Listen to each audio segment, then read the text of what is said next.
Hasimbonanga Hasimbonangu Mandela Tina La Pekona La Pechelikona.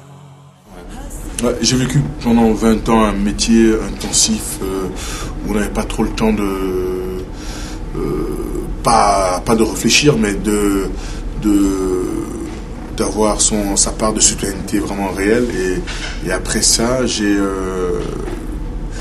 j'étais dans une autre vie, c'est-à-dire que à 33 ans au football, on est à la retraite, c'est là à 33 ans, c'est là qu'on commence la vie. Et je m'étais engagé auparavant avec une espérance de la vie, de la diversité qui devait peut-être changer dans les 10 ans, 15 ans à venir. Je me suis dit que rien n'avait vraiment bougé quand je revenais à l'arrière. Et ce qui m'a frappé, c'est mon retour en Afrique, parce qu'après ma carrière, je suis rentré en Afrique et j'ai vu qu'il y avait un potentiel énorme. Des jeunes Africains qui demandaient que des outils pour travailler. Donc, je me suis dit qu'il fallait avoir une autre façon de voir l'Afrique, différemment, parce qu'il y avait une certaine évolution de nouvelles technologies qui faisait à ce que les jeunes Africains ils étaient plus ouverts par rapport au monde. Et les voir en train de mourir sur les côtes espagnoles tous les jours, il y en a une dizaine qui meurent. Hier, il y a eu 35 par exemple. Et je me dis, peut-être mon rôle, c'est d'appuyer des politiques et leur amener ce que j'ai vécu, ce que je suis, peut-être être une force de proposition.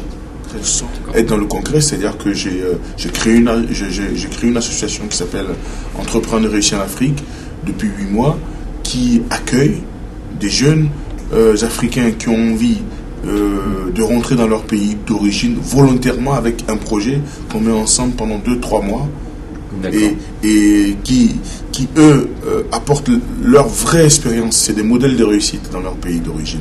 Donc ça, pour eux, c'est aussi une victoire. Ce qui m'intéresse, c'est de dire aux gens ce que les gens vivent réellement. Et quand on fait un projet, il faut qu'il soit concret. Pas de faire que des lois, c'est à rien. Et ce qui m'a plu, c'est la gestion des flux migratoires avec les pays. C'est-à-dire que la France ne peut pas toute seule décider qu'aujourd'hui, voilà, on ne rentre pas là. Non, il faut qu'elle arrive à essayer de trouver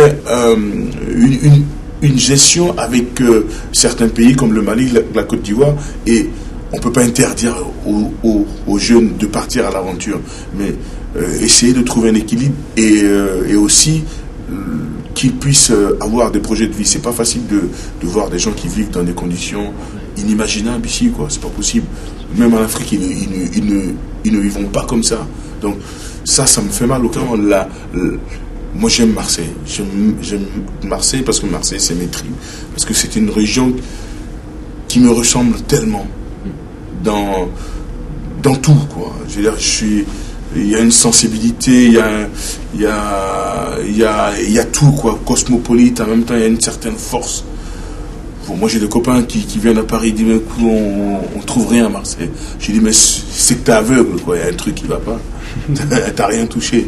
Et cette ville, elle est là, quoi. Elle est là, en parler. C'est vrai qu'on a vécu les grands moments du sport, du foot dans cette ville, mais ces moments vont rester jusqu'à jamais parce que le club était l'un des plus grands clubs d'Europe.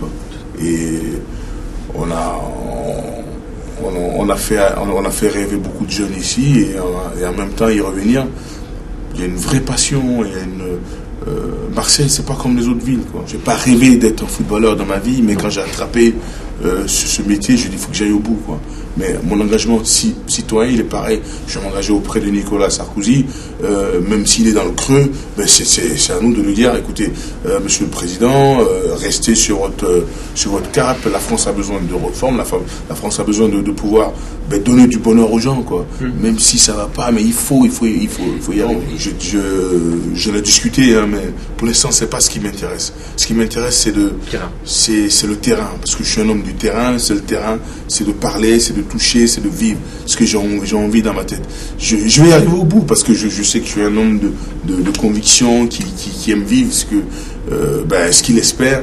Et oui, je vois ça, je comprends ce que vous me dites, mais pour l'instant, c'est pas mon objectif. Mon objectif, c'est de réveiller cette nouvelle génération de jeunes Africains qui ne demandent que des outils pour s'en sortir.